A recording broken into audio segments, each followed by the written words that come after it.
Are कलीमा पार कलीमा तू ए सब दा प्यार कलीमा।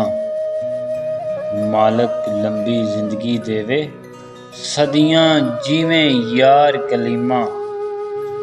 ना लभदे ना नित नित जमदे तेरे जै फनकार कलीमा।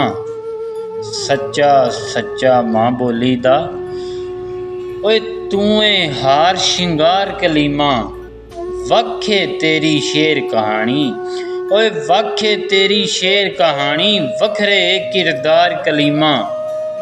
वस विच होवे तेरे उतों सब कुछ दईए वार कलीमा। रब सलामत रखे तैनू रुस्सी ना दिलदार कलीमा। आर कलीमा पार कलीमा तू ए सब दा प्यार कलीमा।